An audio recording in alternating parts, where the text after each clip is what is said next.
Right now, on this planet, there are more than 1 billion living cows serving essentially one purpose. In the United States alone, 10 billion chickens are slaughtered every year. Sheep, pigs, goats, rabbits, deer. There are massive global industries built entirely around animals that spend their whole lives eating grass, grain, and leaves. Now try to remember the last time you saw rhino steak on a restaurant menu. Or lion, owl, or maybe whale. Aside from that fin soup you probably shouldn't be eating anyway. Throughout history, humans have hunted, farmed, and eaten almost every herbivore on Earth. But predators? We've almost never done that. Not at scale, not as a staple food, not even as a habit. Across nearly every continent, in cultures with zero contact, no shared language, and no shared religion, people converged on exactly the same unwritten rule. Eat the plant eaters, leave the meat eaters alone. And when you really stop and think about it, that's strange. A lion and a cow are in the end just meat. Both are made of muscle, fat, and protein. In theory, both are edible. So why does one show up on nearly every dinner table on the planet every night, while the other almost never appears at all? The answer doesn't come down to a single reason. It's about biology, chemistry, and culture all stacking up and pointing in exactly the same direction. To me, one of the foundational rules of this is math, the 10% rule. Let's start with the math, because math alone is almost enough to end this discussion. In 1942, an ecologist named Raymond Lindeman discovered what would later be called the 10% rule. At each step of the food chain, roughly 90% of the energy is lost, burned off as body heat, spent on movement, wasted during digestion. Only about 10% of the energy makes it to the next level. So imagine a field of grass producing 100 pounds of energy. That field might feed a 10-pound deer, and that 10-pound deer might feed roughly a 1-pound wolf. To raise a single pound of predator meat, you need 10 pounds of prey beneath it, and to support that 10 pounds of prey, you need 100 pounds of plants beneath that. By their very nature, predators are the most expensive meat to produce on the planet. Setting up a lion farm for food would basically mean raising animals whose entire diet consists of other farm animals. The math simply never worked.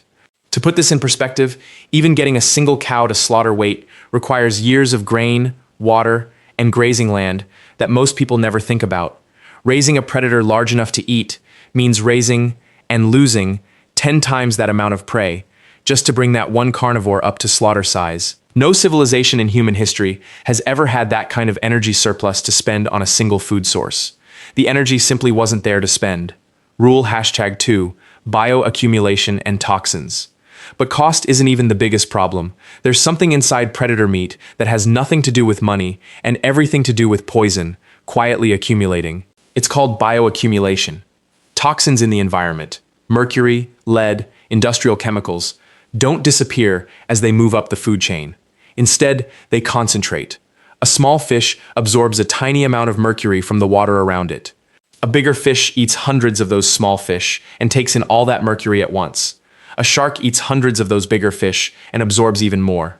By the time you reach the top of the food chain, you're dealing with an animal that has spent its entire life quietly stockpiling everyone else's poison. This is exactly why doctors today tell pregnant women to avoid shark, swordfish, and king mackerel. Not because these fish are inherently unhealthy, but because they sit at the top of a chain that has been quietly collecting toxins for years. The same deadly pattern nearly wiped bald eagles off the map in the 20th century. Pesticide runoff from farms washed into rivers was absorbed by algae, concentrated in fish, and then concentrated again in the eagles that ate those fish.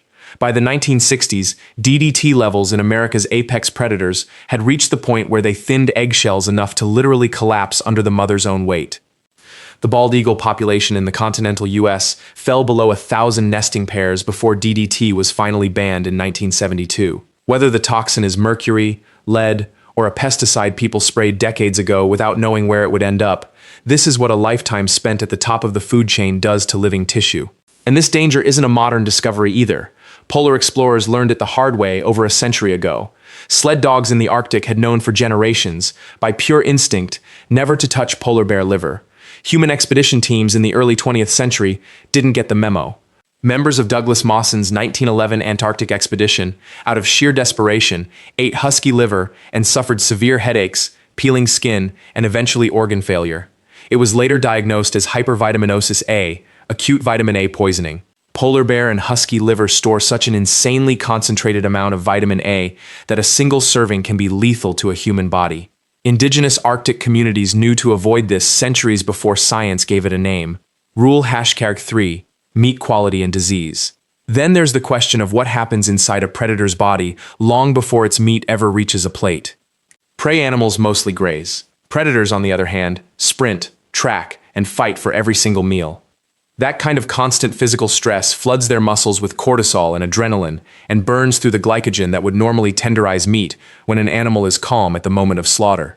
The result is meat that's tougher, gamier, and carries a strong, musky flavor, usually caused by testosterone-related compounds concentrated deep in the tissue. Hunters who've eaten mountain lion or wolf describe it almost the same way every time. Edible in a genuine survival situation, but never something you'd choose on purpose. And then there's the disease factor. Predators eat the sick, old, and weakest members of a population, which means they're also eating whatever parasites and pathogens those animals were carrying. Trichinosis, a dangerous parasitic infection once common in undercooked bear and wild boar, spreads specifically through predator and scavenger meat. Wildlife biologists have long pointed out that carnivore meat carries a dramatically higher parasite load than herbivore meat for exactly this reason. A predator doesn't just eat meat, it eats everything that was already wrong with its prey. Exceptions don't break the rule. Of course, the rule isn't absolute. There are a handful of historical exceptions, and they actually prove the rule rather than break it. Bear meat has been eaten for centuries in Scandinavia, Russia, and parts of North America, but almost always in small amounts and almost always cooked until fully sterilized. Lion meat has occasionally been eaten in parts of Africa during severe famines, when starving communities genuinely had no other option. In nearly every documented case in history, people only turned to predator meat after every safer, cheaper, plant-based alternative was completely exhausted. That's not a counterexample, it's the rule confirming itself. Predator meat has always been the last resort, never the first choice. Even today, this exception remains rare and deeply controversial. South Africa runs a legal lion farming industry, but it exists almost entirely to sell lion bones to traditional medicine markets in parts of Asia, not to put lion meat on anyone's dinner plate. Conservation groups have condemned the practice for years, and it remains one of the only serious attempts anywhere in the world to farm a predator at scale. The fact that it's controversial, small, and focused on bone rather than meat only reinforces just how firmly the rest of the world has avoided going down that road. Rule #4, culture and belief. And somewhere along the way, culture caught up with biology and made the rule official. The dietary laws in the Old Testament, Leviticus, explicitly forbid eating birds of prey and clawed carnivores, naming eagles, vultures, and hawks directly. Islamic dietary law draws exactly the same line, prohibiting animals that hunt with fangs or claws. From ancient Israel to the Arabian Peninsula to indigenous hunting traditions in North America, cultures with absolutely no contact with each other arrived at the same invisible boundary, again and again, completely independently. Eat the herbivore, don't touch the hunter. Some anthropologists believe this was never purely about safety. Predators were feared, respected, and in many cultures worshipped. And you don't eat the animal you built a religion around.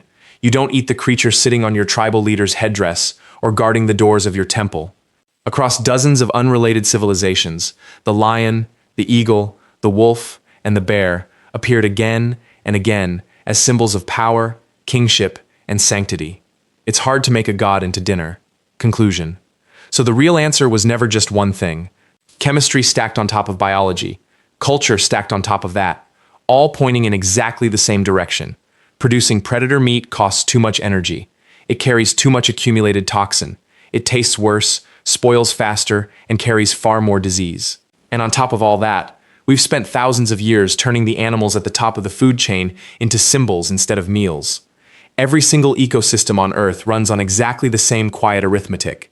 Energy flows upward, and less of it survives the climb at every step. Humans didn't invent the rule that predators don't get eaten. We simply noticed it, over and over, in every corner of the world, and shaped our plates around it. Lion was never on the menu. Math decided that a very long time ago.